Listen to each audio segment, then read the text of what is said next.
নমস্কার।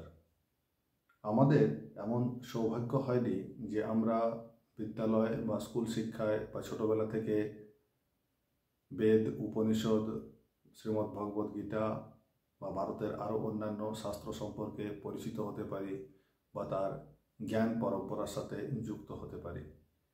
এখানে আমি যে পাশ্চাত্য বিজ্ঞানে বা গবেষণায় যে বারে বারে বিশ্ববিখ্যাত বিজ্ঞানীরা ভারতীয় শাস্ত্র, শ্রীমদ্ ভগবদ গীতা, বেদ, উপনিষদকে উল্লেখ করেছেন, তাদের বৈজ্ঞানিক গবেষণার আধার হিসাবে, তার মানে এমনটা নয় যে তাদের সার্টিফিকেট ছাড়া, তাদের শংসাপত্র ছাড়া আমাদের এগুলো বৈজ্ঞানিক নয়।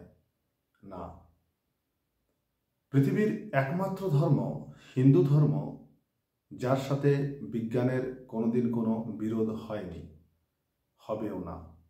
কারণ এখানে আধ্যাত্মিকতা বিজ্ঞানের সাথে সমান্তরালভাবে চলেছে সব দিনই। তবুও ভারতবর্ষে একদল মানুষ আছেন যারা বারবার আমাদের শাস্ত্র, বেদ, উপনিষদ, গীতাকে ধর্মীয় কুসংস্কার, অন্ধবিশ্বাস, গোঁড়ামি বলে ছুঁড়ে ফেলতে চেয়েছেন। তারা বারে বারে বিভিন্ন রকম ভনিতায় এগুলোকে সাধারণ মানুষের শিক্ষা জগৎ থেকে আড়াল করতে চেয়েছেন।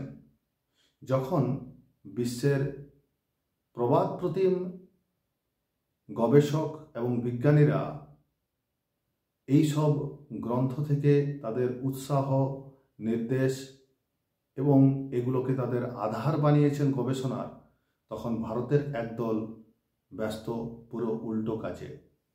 যাই হোক, আর একটা কাজে লাগতে পারে এটা, যখন কেউ আমাদের গীতা, বেদ, উপনিষদকে ধর্মীয় গোঁড়ামি বলবে, তখন আমরা তাদেরকে হয়তো উত্তর দিতে পারবো যে না, তোমরা ভুল বলছো, তোমরা জানো না, কুসংস্কারাচ্ছন্ন তোমরা যারা বেদ, উপনিষদ, গীতাকে ধর্মীয় গোঁড়ামি বলো, তোমাদের মধ্যে গোঁড়ামি আছে, তাই তোমরা এগুলোকে মানো না। যাই হোক, কয়েকজন বিশ্ববিখ্যাত বিজ্ঞানী যাদের মধ্যে অনেকে নোবেল পুরস্কার প্রাপ্ত বা নির্দিষ্ট ক্ষেত্রে যুগান্তকারী দৃষ্টান্ত রেখেছেন, সেরকম কয়েকজনের নাম বলবো, না হলে তো অজস্র নাম হবে। আরউইন স্ক্রোডিঙ্গার, ইনি একজন পদার্থবিদ এবং 1933 খ্রিস্টাব্দে নোবেল পুরস্কার পান। ইনি লিখছেন, most of my ideas and theories are heavily influenced by Vedanta. অর্থাৎ আমার বেশিরভাগ ধ্যান ধারণা বেদান্তের দ্বারা প্রবলভাবে প্রভাবিত। আবার ওয়ার্নার হেসেনবার্গ, ইনি বিশ্বে কোয়ান্টাম মেকানিক্সের একজন যুগান্তকারী ব্যক্তিত্ব। ইনি জার্মান নোবেল প্রাইজ উইনারও। ইনি রবীন্দ্রনাথ ঠাকুরের সাথে বেশ কয়েকবার দেখা করেন এবং তিনি বলেন, যেসব গভীর তত্ত্ব বুঝতে তার খুব সমস্যা হয়, সেগুলি ভারতীয় জীবনধারায় খুব সহজভাবেই মিশে আছে এবং তার মূল ভিত্তি। ইনি আরও বলেন, quantum theory will not look ridiculous to people who have read Vedanta. অর্থাৎ যারা বেদান্ত পড়েছে তাদের কাছে কোয়ান্টাম থিওরি গণ্ডগোলে বা কিম্ভূত কিমাকার লাগবে না। রবার্ট ওপেনহাইমার, এনাকে পরমাণু বোমার পিতা বলা হয়, অর্থাৎ মূল আবিষ্কর্তা, ফাদার অফ অ্যাটম বম। ইনি বলছেন, ইট ইজ, অর্থাৎ Hindu, it is the only religion in which the time scales correspond to those of modern scientific cosmology. অর্থাৎ হিন্দু ধর্মই একমাত্র ধর্ম যার সময় সারণী ব্রহ্মাণ্ডের সময় সারণীর সাথে খাপ খায় বা তার সাথে সামঞ্জস্য বিধান করে চলে। ইনি শুধুমাত্র ভগবদ্গীতা সংস্কৃত ভাষায় পড়ার জন্য সংস্কৃত শেখেন। যখন এখানে একদল মানুষ সংস্কৃতকে অচল ভাষা বলে সেটাকে চাপা দেওয়ার চেষ্টা করে। নিলস বোর, ইনি একজন ড্যানিশ নোবেল প্রাইজ উইনার পদার্থবিদ। ইনি বলছেন, I go into the Upanishads to ask questions. ইনি বলছেন, আমি উপনিষদে যাই বারে বারে প্রশ্ন করার জন্য।